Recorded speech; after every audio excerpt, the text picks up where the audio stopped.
ওকে, আজকে একটা short blog share করব যেটা করছিলাম কিছুদিন আগে। মূলত প্ল্যান ছাড়াই ছোট ভাই এটাকে নিয়ে বের হইলাম একটু কুমিল্লা শহর ঘুরবো বলে। আসসালামু আলাইকুম, দিস ইজ সাইমন, চলন গল্প শোনাই। সকাল 11টায় বের হয়ে শুরুতে চলে গেছি চান্দিনার আপন বাড়িতে।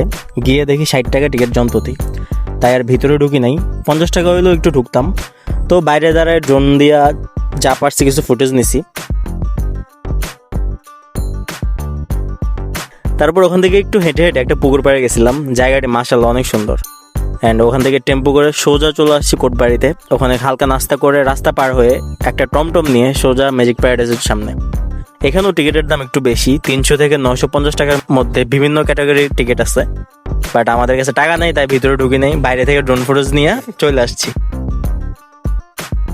তারপর সোজা চলে আসলাম শালবন বিহার। শালার যে গরম, মাথা নষ্ট অবস্থা, তাই একটু দাঁড়িয়ে নিজের নাম খুঁজতেছিলাম।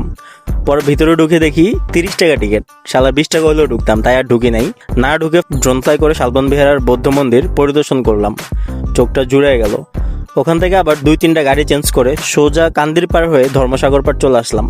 দেখলাম এখানে টিকিট লাগে না, তাই একটু ভিতরে ঢুকলাম। টিকিট লাগলে হয়তো এখানেও ঢুকতাম না।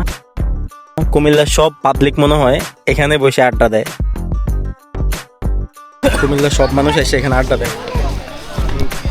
পাশে স্টেডিয়াম আর একটা মেলাও হচ্ছিল। আর না, এটা আসলে শিশু পার্ক। স্বাধীন পার্কে ঢুকে গেছি। এখানে টিকিট লাগে না মূলত, যার কারণে ঢুকছি।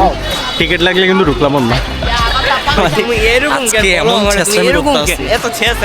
ছেঁচড়ামি করতে হতো তো আমার পকেট থেকে দেখি 500-700 টাকা নাই।